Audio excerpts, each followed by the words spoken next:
there, Thinking Fellows listeners. This is your host, Caleb Keith, and I'm with my father, Dr. Scott Keith. And, after it's almost 7 years, so we get a little slack on this one. We're going to post our first correction ever.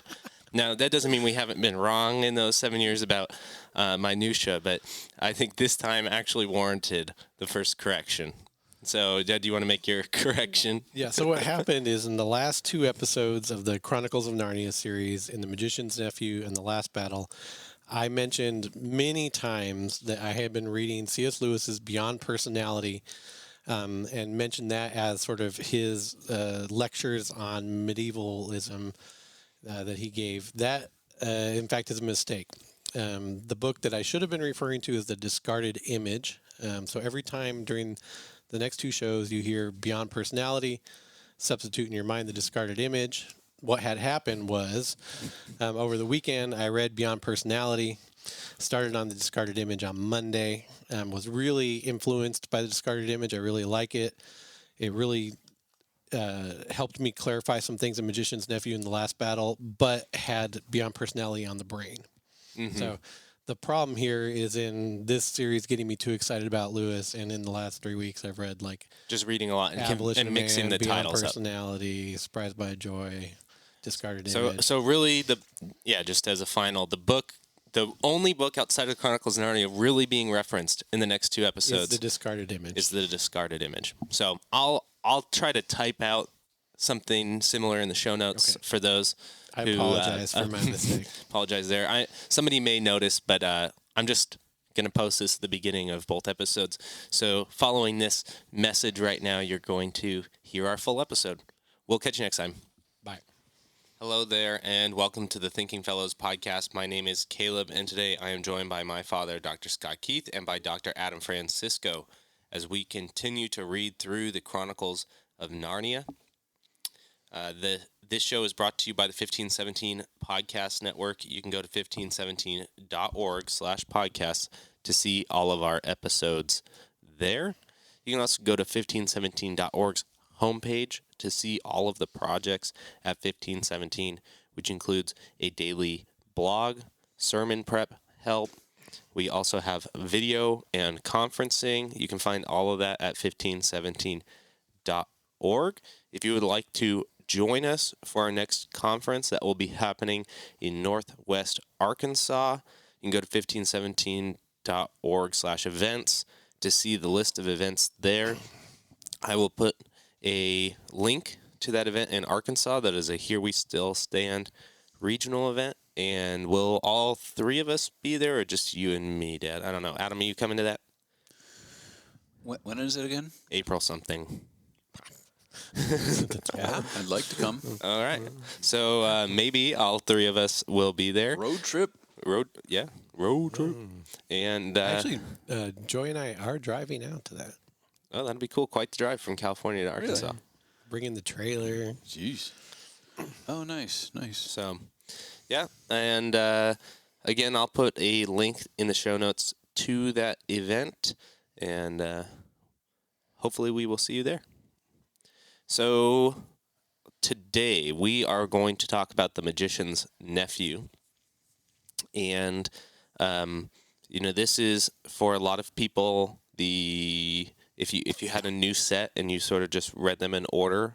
I don't know when. Do you guys know when they made this change to the chronological order versus the order written? I have no idea. I remember being in a Barnes & Noble about 8 years ago, maybe, and just kind of I think it's longer than that. Flipping my finger along and coming across Chronicles of Narnia and looking at it, going, "What's going on?" I think it was within Lewis's lifetime. Okay, I was going to say it feels like my whole life.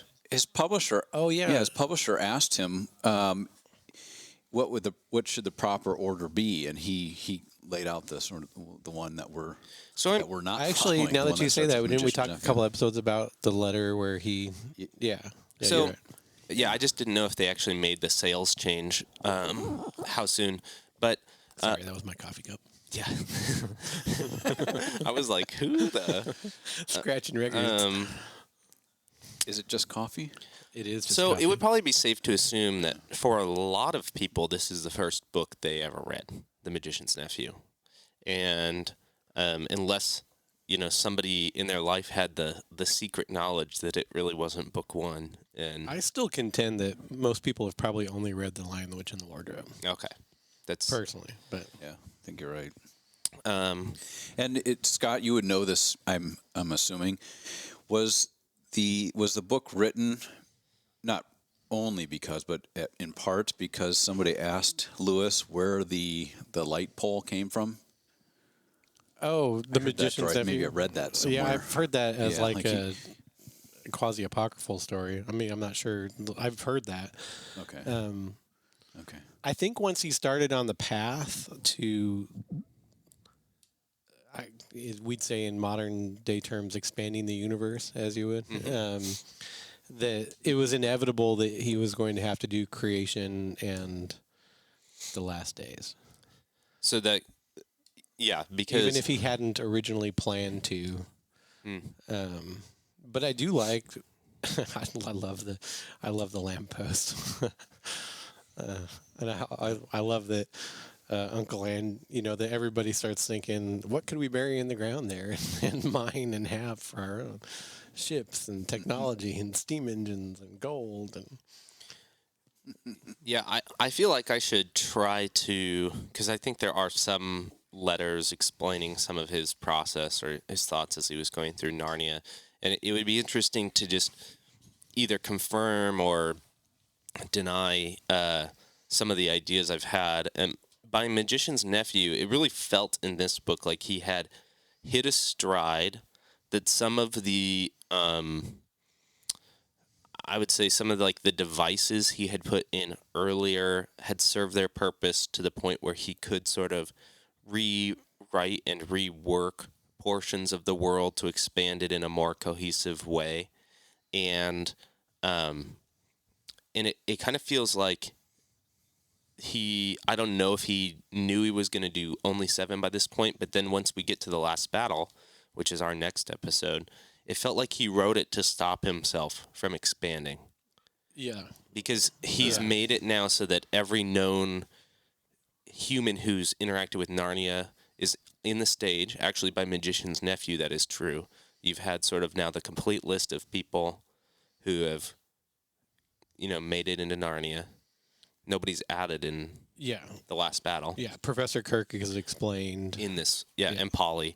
And then in the last battle, it makes it so that he can't write any more of these in-between stories, or if he does, he couldn't add new characters, or you would be wondering or asking where they are in the last battle. So it almost seems like you have to stop kind of thing, or maybe he wanted to. I don't know, but it's interesting to me because it really does feel like the world begins to make the most sense in light of The Magician's Nephew, that then it comes to a close after the next book he pens. Magician's Nephew wraps up a lot, like you're saying, which is why I think it's an interesting choice as the first book. And I guess, who am I to disagree with Lewis himself on this? But at the same time, if you read Magician's Nephew first, what that has got to lessen some of the excitement of meeting Aslan in The Lion, the Witch, and the Wardrobe. Yeah. I don't know. I feel like it does. It certainly does, I think, theologically. Yeah. Right? I think, Scott, you made the point when we first started on this series, 5 weeks ago now? Is that right? Yeah. Caleb? Yeah. Or I guess so. Or 5 6 or weeks. 6 weeks ago. And you, Scott, you talked about how it kind of parallels the way we do theology. You start from Christ rather than creation. At least the way we do evangelism and apologetics, for sure, which is the way we do theology. Yeah. Start at Christ and move from there. So I just think... Yeah, and Go ahead. it's like if you learn about Aslan, you want to know more, Yeah, right? that's And what I'm saying. Your understanding of Narnia and and all the other worlds, I guess, Charn and other places, it keeps getting bigger and bigger. Yeah. It's would you guys use the term earlier, universe building or something like that? So, or universe expanding? Universe, that's what they use with the Marvel stuff and whatnot. That's why I use it. Yeah, most of it that's, I would say, the common label. They'll even talk about like the Lord of the Rings universe, or Yeah. you name a thing, it's got a universe, especially if it's not claiming to take place on Earth. So if you have like a one-off novel that's, say, fiction about World War II, they're not going to talk about like universe building as much as you are when you're creating fantasy worlds. Correct. Yeah. Yeah. Plot expansion, maybe. And the other. Yeah. So, but these don't have a lot of tie to this. Though there are some interesting interactions with human history.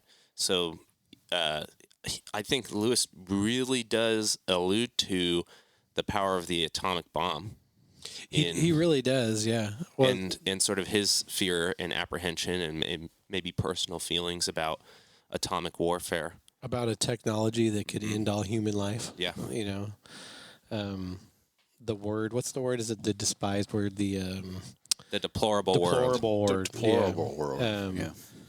Yeah, it's just that you can't help but draw the connection there between things going on in Lewis's own time. In fact, I would say that this story, more than the others, is Lewis's story. Diggory's mother is sick in this. His life is not great. I mean, the beginning of the book kind of has to do, even as they're sort of exploring in the attic spaces between what I assume are row houses in London. And if you've ever stayed even in one of those like London hotels, it obviously used to be kind of a bigger a house, like a 4-story house in London, and they're actually all connected. You know, you can kind of imagine where they're crawling, you know, and trying to take as they're taking these steps. Have we gone far enough? And oops, we're still in Diggory's house, and we're Uncle Andrew's study. But that his mom is sick, and how much this is messing with Diggory's world is very much Lewis. I mean, again, surprised by joy. Even towards the end, when he really wants to get one of these apples to bring home to his mom to heal his mom. You know, in Surprised by Joy, Lewis sort of makes the point that unless the idea of miracles when he was a kid could have applied directly to him and could have done something about his mother's death, after that, nothing mattered to him anymore until he got to be an older man and was converted. But you see this Lewis writing that same struggle into the character of Diggory, which is Professor Kirk. And then I think obviously in the rest of the books, if you were to say, you know, who's the most like Lewis in this, it's Professor Kirk. So it's the Diggory character for sure. And I really like that. I see a lot of parallels in this too to Surprised by Joy. Because both Diggory and Polly, they kind of go into this as materialists. And the idea of Uncle Andrew's magic, Uncle Andrew has to explain it to him. The fact that there is this thing called magic. I know you've been taught out of this in schools. There is this thing called magic. It really does work. And when they do it, you know, it would be to anybody, of course, but it's a very surprising event. Diggory's conversion, as it were, to the faith of Aslan is one that is a longer one than in some of the other stories. He's very reverent to him, but the fact that It is long. The interaction with Aslan is longer. The purpose that Aslan serves, essentially as the the son of the Emperor Beyond Sea, takes longer to get to for Diggory here, and I like that. Yeah.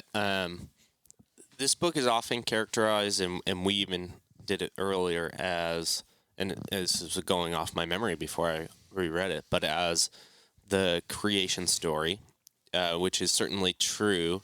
But I think it's more than the creation story. More time is actually spent on the introduction of evil to the world. This is actually more of a story of how could a good world have evil introduced into it, and not by the person who's creating it. Because you get introduced to the supernatural, you get introduced to the idea of other worlds, you get introduced to the idea of pure evil. Um, one of my favorite parts about the book is after Aslan, and the part of the creation story that's so wonderful is the fact that Aslan sings Narnia into existence. That's I mean, talk about if they ever do a movie, I'd love to see that. Just singing Narnia into existence. That's always striking to me. yeah, there were great things about it, like the chicken and the egg thing. Yes. The question. Yeah. So, do I when people ask this, like, how could a tree carbon date to 10 million years old? He and deals stuff? with that a little bit. I'm just always like, God can make a tree whatever age he wants. Well, Lewis's version of this is we sings, a sapling comes out of the ground, and it just keeps growing and growing and growing and growing while Aslan's walking, because the song of creation, the song of life, And is still even- hanging in the air. So even references similar to what they do in the next one, the last battle, it could have been a minute, it could have been a day, it could have been 100 years. They don't know because, of course, time works differently in Narnia, right? And so they don't know. Those are always weird questions. How could this be? I always think, are you actually you're not inquiring asking a whether real or not question. I could postulate a circumstance under which that could be? Because I could. Although Aslan, funny enough, does assign time to the thing. He actually, at the point, like when he sends Didgeridoo out for the apples, He's says, talking about hours. Yeah. And that's one of the things I he was saying I goes, love. he's like, this world is only but 5 hours old. Yeah, I mean, he actually mentions, I think, 3 different hours, Yeah, and and then evil's already entered it. Yeah, and then 2 hours later he goes, and this 7 hours 7 old. hours, Yeah. and this is, yeah. And evil's already here. I was like, anyway, very good. Did you, Scott? We've talked about Michael Ward's book, where he suggests that the Chronicles of Narnia are sort of built off of medieval cosmology and so on. Is there a sort of like so I did a little back checking on when the multiverse theory or multiple worlds hypothesis kind of became a thing. Yeah, And I mean, there's a little bit of that in here, right? there is. Yeah, Kind of, sort of. in a different kind of way, but there is. Yeah. Yeah. Yeah, and then I read something that said that even, and I guess I should have known this since I taught medieval history for years, that even in the Middle Ages, folks were thinking about multiple worlds that realms. might exist Yeah. alongside I of think ours. realms, would be. Yeah, I think the difference between sort of, at least the way I'm not saying that I know anything about the physics of multiverse, but the way it's represented in. Guess what? Nobody does. Yeah, I was. Because we have no evidence for I'm it. glad you Only said- mathematical speculation. I'm glad you said that. Sorry. No, I'm glad you said that. The thing is, she's got her. What? The thing, sorry. The thing is that the way that multiverses are represented in sort of modern movies, say like the Avengers saga, is that every multiverse is a variant of a different decision made in a timeline.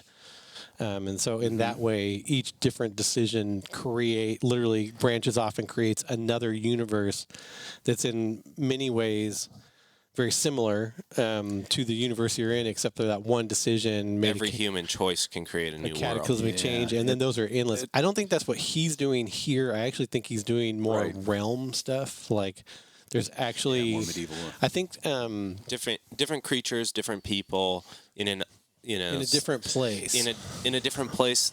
The space and the mechanics of this are maybe overlapping, right? This is why Narnia and our world might, it's alluded to, occupy the same space. Yes. Uncle Andrew says this, but they're, it's not like this is just an alternate Earth where a different decision was made. Yes. It's actually a different realm. That's the latter you're talking about, the Avengers sort of multiple worlds sort of thing, is more of the philosopher's possible worlds theory. You know, the best of all, or what are the possible worlds out there? And it's interesting there.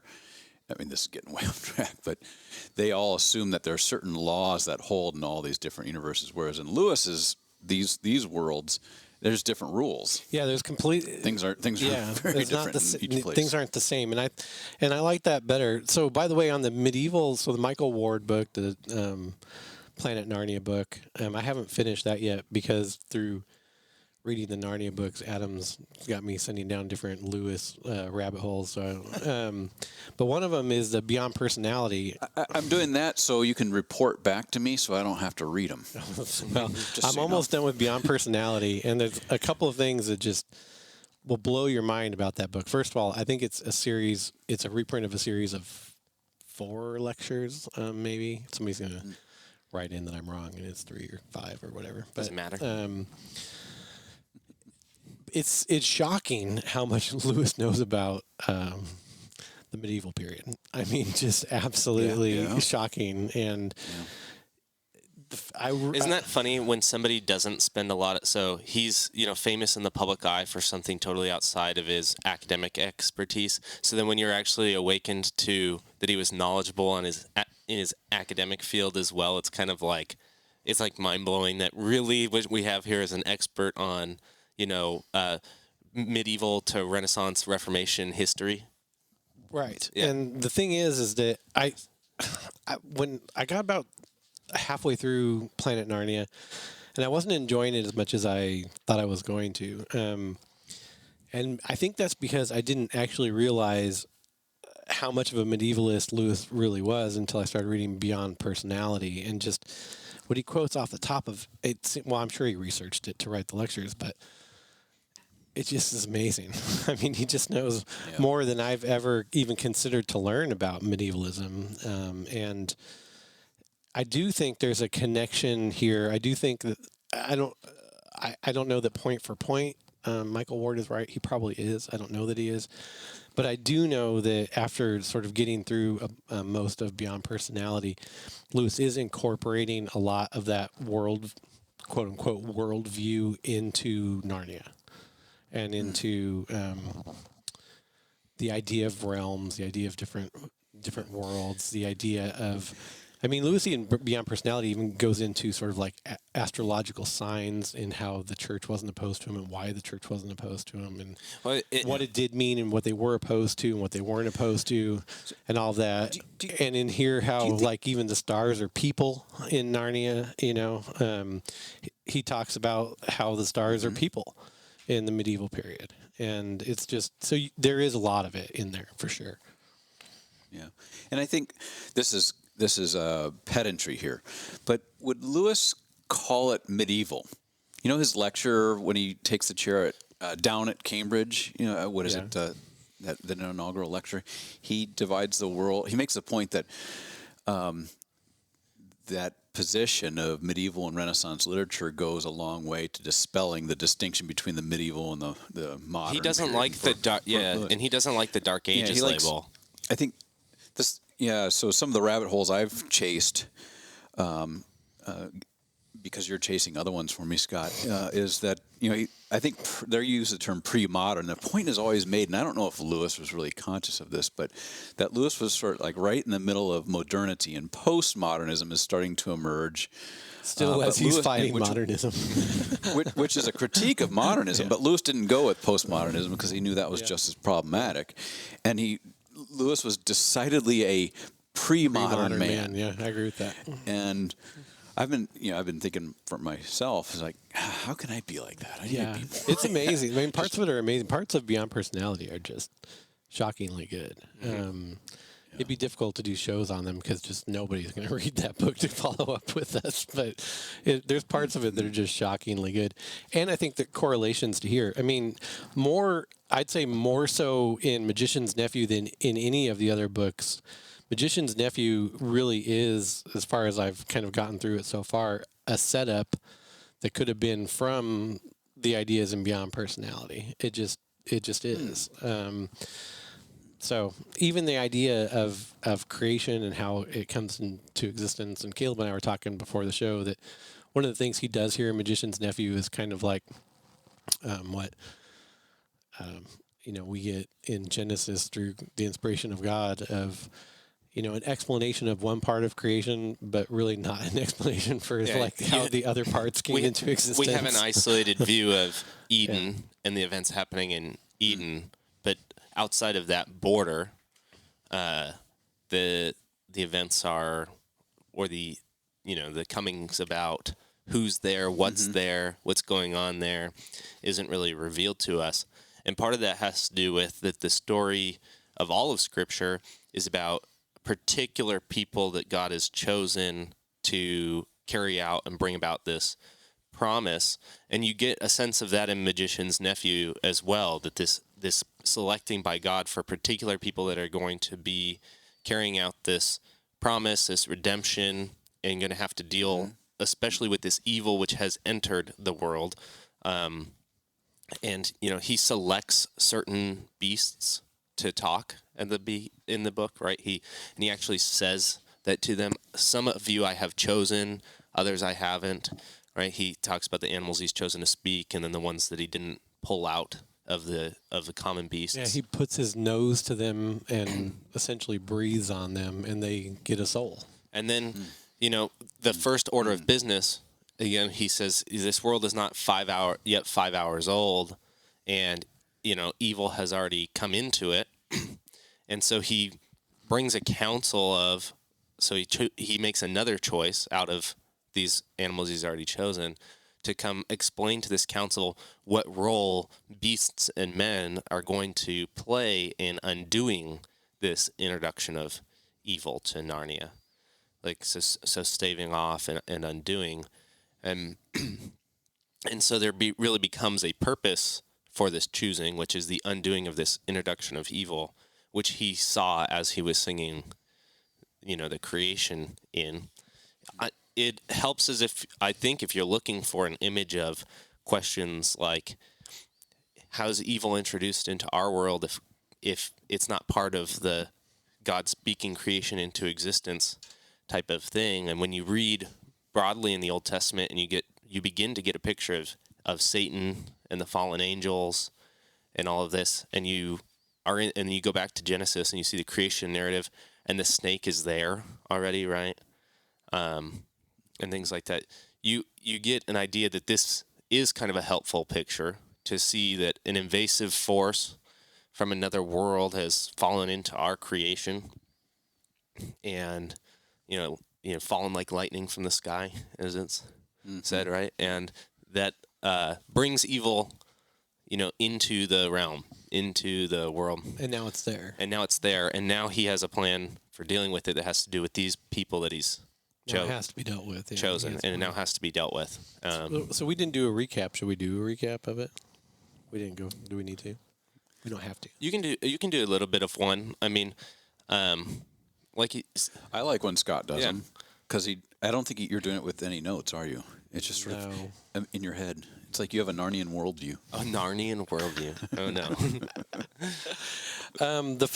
So this one is kind of fun. I think it's actually got a rather abrupt start to it. So there are two characters that you get to know here: Diggory Kirk, who is Professor Kirk, and Polly Plummer, who is essentially, as he's staying in the house of his aunt and uncle in London, is his next door neighbor while he's there, right? His mom is sick and staying in this house, and his dad is some sort of official that's been shipped off to India to go do work in India. I think it is funny. He can only think of children in even pairs. Yeah. So it's obvious that he had, one sibling himself. Children come in pairs. They come in twos. I think by the time he's not writing about the Pevensey children anymore, too, it's obviously intentional that it's always a boy and a girl. I think part of that is that he knows he's writing for children, and if you write a children's story, it's always about the adventures that children playing together start, right? Each book. And then after that, he knows that if little girls are going to read this, there's got to be a little girl in the book. And if boys are going to read this, there's got to be a boy in the book. But there's got to be some girl-boy conflict. And there has to be the tension based on the fact that boys want to do this kind of thing and girls want to do this kind of thing. You don't know direction. You're too impulsive. All this. Okay, so girl-boy stuff. And that might then write in people go, and there's his sexism, except that really is part of writing a hook that make little girls and little boys interested in reading about things. You could call it sexism or just kind of knowing kids. Yeah. A little bit. Although it is in Beyond Personality where you hear Lewis say that he does not especially enjoy the company of young children. Which I think is hilarious. I myself do not especially enjoy the company of young children. Like, okay. So you got Diggory and Polly, right? And they're staying in the house of Uncle Andrew and Aunt Letty in London, and his mom is sick. His dad's off in India. Next door neighbor is Polly, right? So right off the bat, you get this interaction between Diggory and Polly. And he doesn't know what to do for fun in London, and what she does for fun essentially is goes up into the attics and crawls between the houses to do, I don't know, weird spine stuff or something like Strange. that. And at one point when they're doing this, kind of right off the bat, they end up in the study of his Uncle Andrew, who's just a real quirky kind of guy. And what they find out up there is that Andrew is doing magic up there. And he believes he's descended from sorcerers, and that he's got some sort of inherent ability to do this. Queen Jadis quickly disabuses him of that idea once they meet. But basically what he's gotten a hold of are some magic compounds and makes two kinds of rings out of them, a gold ring and a green ring. One to get you to a new place and a new world, and one to bring you back from that world. Uncle Andrew has tried to use these, but he's not been brave enough himself to use them, so he's put it on a Guinea pig. And sent a guinea pig off to God knows where. And he basically tricks the children in... He uses them as guinea pigs. Yeah, he uses them as guinea pig, and tricks Polly. Really tricks. Doesn't trick her into doing it, but tricks her and makes her sort of touch the ring, and it takes her off into God knows where. And Diggory, being the honorable young British gentleman that he is not going to leave his friend Polly in this sort of state. And so he says, well, Uncle Andrew, you forced me into it. I guess I have to go get her. And so he sort of takes the rings himself, and he goes to find her, and where they end up is in this place called the Wood Between the Worlds. They're basically in a wood. They kind of emerge out of a pond into this wood, and in this wood there are other ponds, and each pond is an entrance to another world. Fast forwarding a little bit, they go into one of the ponds, and that pond puts them in a world called Charn. Charn is a destroyed world. There's nothing living in Charn. It's all ruins. But they enter into a room where there are... Lewis writes it as sort of analogous to a wax museum. Right? Yeah. That there are figures there that are memorial figures of people in the past. There's a bell on a table that's got some message on it about great magic if you ring the bell. And Polly's like, for God's sakes, whatever you do, don't ring the bell. And Diggory's like, I can't do anything but ring the bell. I was picturing Emerson and Esther here. Oh my gosh. Esther going, don't ring the bell. And Emerson going, if I take one more breath, I must ring the bell. And so Diggory rings the bell. And the bell has a lie written on it. Yeah, it has a lie. And you don't actually know that that's a lie until Right. Aslan sort of draws, asks Diggory if it was a lie or not, and Diggory says yes, it was a lie. So because the bell tells you that if you don't ring it, you will be haunted forever with the thought of what would have happened if you rang If you it. didn't, yeah. Mm-hmm. So much like the lie the serpent told Eve. Yeah. So he rings it, and it basically wakes up Jadis, who we've already met in The Lion, the Witch, and the Wardrobe. Unfortunately, now I think I have to agree with you. Is the Witch in the Silver Chair. Is the Witch in the Silver Chair. Yeah. Although I don't think Lewis knew that when he wrote it. I So want to point out. since you disagreed with me, I've done some sort of commentary reading on it, and there's just not agreement on it. It's just hotly debated topic. I think Lewis didn't know at the time of the Silver Chair that he was going to write Jadis as the last living of her race. So I think that's part of the problem. Right. I think what She can't be a kind like Jadis because there are normal kinds like Jadis. Yeah, we have a yeah, we I think he just hadn't decided a lot of things is what's coming to me, and he sort of was going along as he went. Right. So she wakes up and, you know, um, she she won't pay. I think one of the interesting things is she doesn't really pay attention to Polly at all. She looks right at Diggory and talks to him, but eventually she scares Everland daylights out of both of them, and they're like, "Well, let's get out of Charn." This is where they discover the idea that she is the one that, in her world, during a war with her sister, that she was losing, used the deplorable word and destroyed everything on Charn, which is why the whole world is a ruin. They say, "Let's get out of here." They use the rings to go back to the wood between the world, but what you found out from Polly comes true here with Jadis too, that you don't actually have to be yourself in possession of one of the rings or have the ring on your finger. You just have to touch the ring and or touch somebody who is touching the ring, and that's what the witch does. I think she grabs Polly's hair, actually, and she ends up through the pool in the wood between the world. Fast forward a little bit, she's very powerless in the wood between the worlds, and they say, "Ha, we got you. We're going to jump back to London." And so they sort of jump in the pond to head back to London, and Well, Diggory feels bad for her Diggory feels bad for her. because they like beat her, so she's Yeah, so I forgot strong about she that. could snap Polly's arm, is what Yeah. Polly feels, and then they get to this wood between the worlds, and like they notice she's weak, and so they beat the crap out of her, and they like push her back and beat her down, and she's like, "No, I'm dying," and as they're about to leave, Diggory goes, "We can't just leave this woman we beat up in the woods here. I We love got later in the book when Polly's like, "And I'm mad at you too," and he's like, "What on earth do you have to be mad at me for?" And she's like, "I don't know. Had to ring the bell. I don't know. Had to be nice to the witch." You know, it's pretty good. So they end up back in London, and then all three of them end up back in London because she, of course, grabs hold for a ride again, and this witch goes crazy in London, which is where you're introduced. We're introduced to the cabbie. I gotta say, I totally forgot about this part of the story. What a wild ride! know, yeah. You have this like 7-foot giantess like Yeah. just storming through like I- late 1800s London. I like, love all of the interaction between the police officers too, and like the store clerk, and she owes me a farthing. Yeah. This kind of stuff. And Andrew, even when he gets into after Narnia is created, calls her. He loves her, but. Just talks about how much money she cost him in London and everything like that because she insisted on a meal. But I think the important part in London is where I think the reason you go to London actually is where you meet the cabbie who ends up being King Frank, who's the first king of Narnia. So as they emerge in Uncle Andrew's study.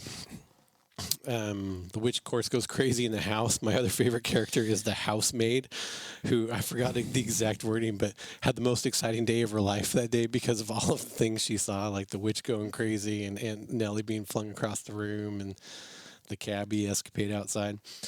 Uncle Andrew tries to take Jadis out to lunch, essentially, and we find out that went badly because as they're coming back, they're in like a horse-drawn carriage cab that's drawn by a nice horse called Strawberry, and a guy that's eventually become King Frank, and they're being followed by police, and they're just going.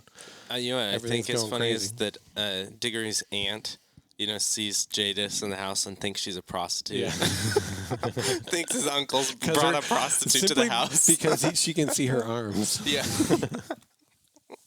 Naughty. So this fight ensues in London, and Diggory essentially uses the ring to sort of sweep the whole escapade up with him into the wood between the world. And there's when you get the appearance of Aslan eventually. But Are they going to- they then go into one more puddle. One more puddle, yeah. The horse The horse is there. The cabbie's there. Well, the horse is actually who gets them to Narnia. Yeah. So the horse tries to go take a drink in a different puddle. Everybody's by one chain of events are not touching each other, so that when Polly is touching her ring and the horse touches this puddle, they all go into what will become Narnia. It's at the moment completely empty, void world. It's nothing. Yeah. Yeah. Then Things are sung into existence ex nihilo. that's right. Yeah. Incredible. And you see, eventually they see Aslan kind of off in the distance. Walking, yeah. And hear him. And one of the most beautiful pictures is that he's singing and slowly walking. And as he's doing this, like things are erupting out of the ground, like out of the earth. Did thou form me, type stuff. And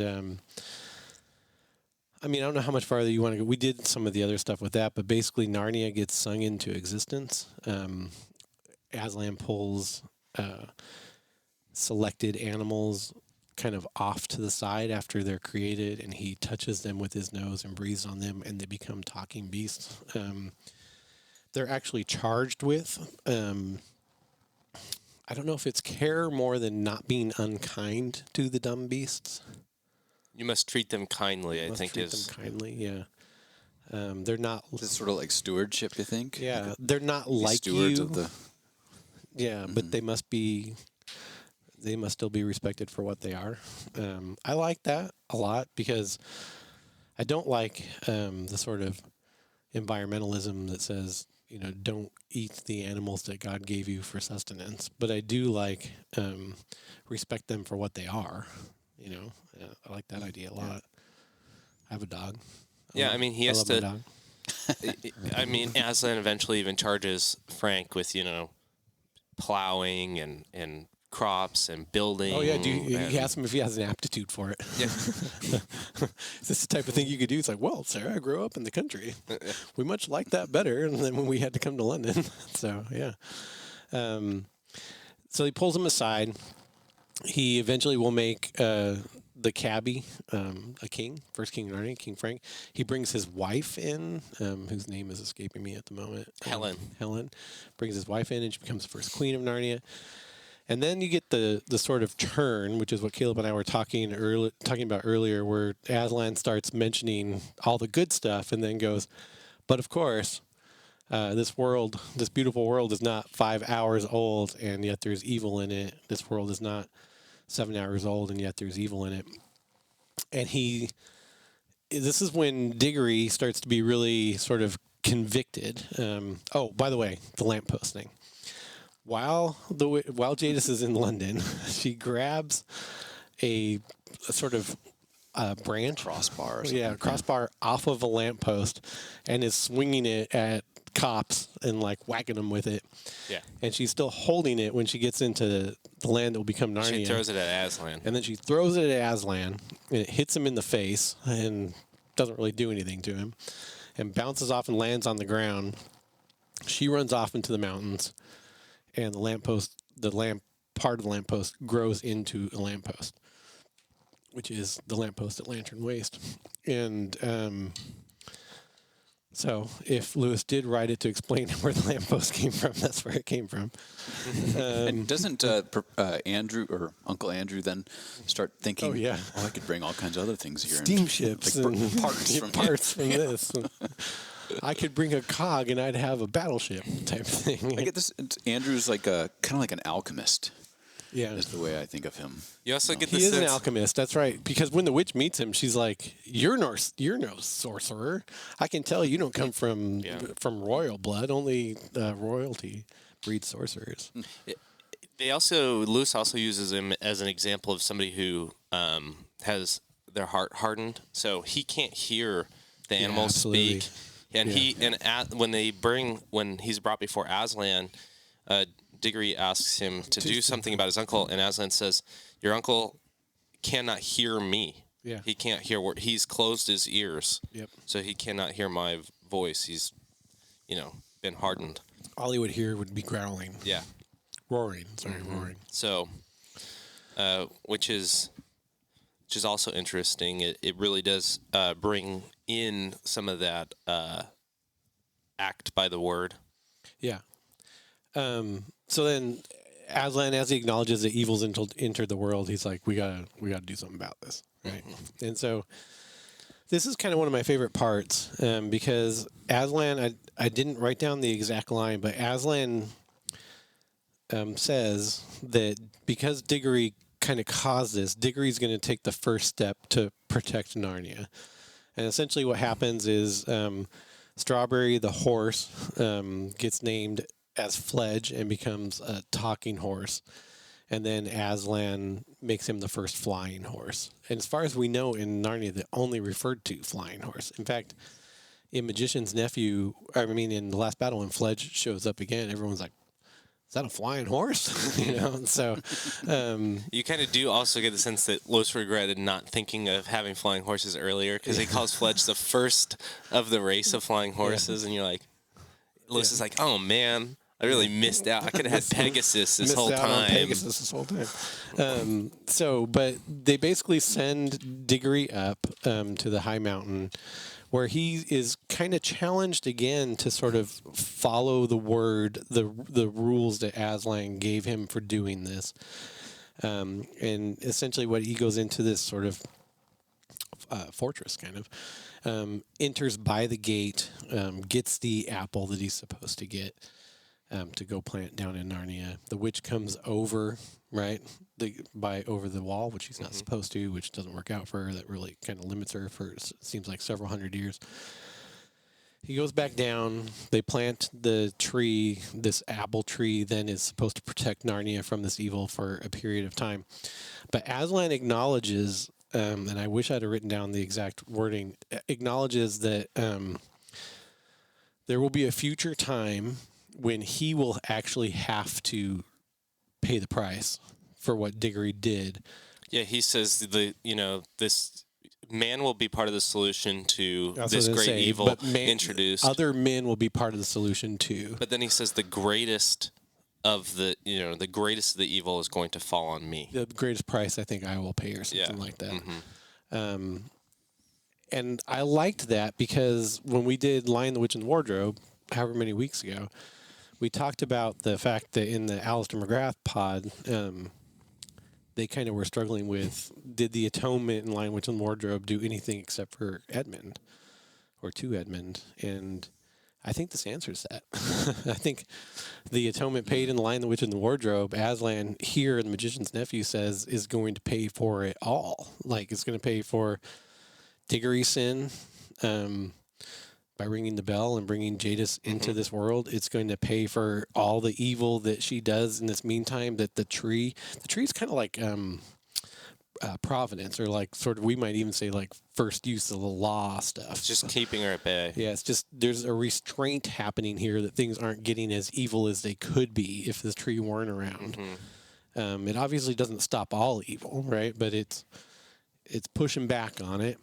But that he will pay the final price. He will be the one that pays the final price. Man will be involved again, like that. But in making amends for this, so I think that answers that question pretty firmly. So anyway, as the story wraps up, Diggory's still worried about his mom. He asks Aslan, "Is there any way I could take one of these apples back? Would it heal my mom?"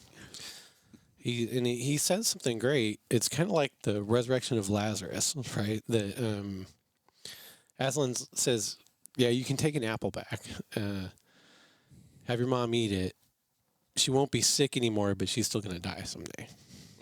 Like, it's not going to do what it would do for her here." Yeah, like Lazarus' resurrection isn't the same as the resurrection from the dead. Right. Which is why Lazarus died again. Yeah, and which is also why it's not an example of like, quote, the first fruits of our resurrection. That's only Christ's. Yeah. Who won't die again. Yeah. So I really appreciate something called a recitation, or resuscitation. Resuscitation. Yeah. So and this happens for his mom. The interesting thing is, at the end of the book, sort of as like a appendices, you find out that I knew the second he was planting that apple tree that they plant this apple, and this apple grows into a big tree. Now, I've seen apple trees. I can't imagine making a wardrobe out of a single apple tree, but this has got to be. He says no, one plank. Oh, in the end of the book. really? Yeah, it says one plank was driven to make Okay. a part of the wardrobe. Okay, so part of the wardrobe is made out of this apple tree. Let's assume the back plank, right? Yeah. And this becomes the wardrobe in The Lion, the Witch, and the Wardrobe, because eventually Diggory's dad comes back from England. Some other uncle dies. And inherit the Diggory's castle. parents inherit the house that Professor Kirk is living in when the children come to stay with him during The Lion, Witch, and the Wardrobe, which is where the wardrobe is. It's made from the apple tree that would blow on days when it wasn't stormy on Earth, but was obviously storming in Narnia. Very cool. Very cool. I like this one a little bit. I like this one too. In fact, my personal ranking changed after rereading this. This is probably my second favorite. What behind? I assume Lion, Witch, and the Wardrobe. Yeah, I think Because you really like the Voyage of the Dawn Treader, right? I do. Yeah, I This think displaced it, huh? I think this did displace it. I really did like that when I realized that the book was more of a long narrative of the introduction of evil. I actually liked the way that took place, especially seeing, that the race of Charn is sort of angels, and that their world was destroyed by a great power struggle, and the last fallen angel sort of is introduced to this next world kind of thing. It's all speculative. Michael Ward does a lot with that. Yeah, it's all speculative, but there's bits, right? Like, angels occupy, in a sense, a different realm. We don't see them, we don't interact with them all the time. A fallen angel is indeed a great problem here. It's one of the promises of Christ is to destroy, that fallen angel, and so you do get that sense, and I just liked it from that perspective. So I think it's good, and I like that it's a different world, it's a different realm, Narnia is, so it doesn't have to be the same sort of 7-day creation or 6-day creation with rest that ours is. Not everything's a 1-for-1, but the idea of a word bringing in creation and then evil coming in from another being is, I don't know, it's good. It's a good book. Yeah, I liked it. Again, Yeah. I said last week though that it's one of my Favorites. Yeah, I think it's been my number 2 for a while. I'm really a big fan of more so than most. I think of Silver Chair. That's actually my number 3 or 4. So I think it's Lion, the Witch, and the Wardrobe, Magician's Nephew, probably Voyage of the Dawn Treader for me, and then Silver Chair. And those would all be really close. I think after that, I could probably take or leave everything.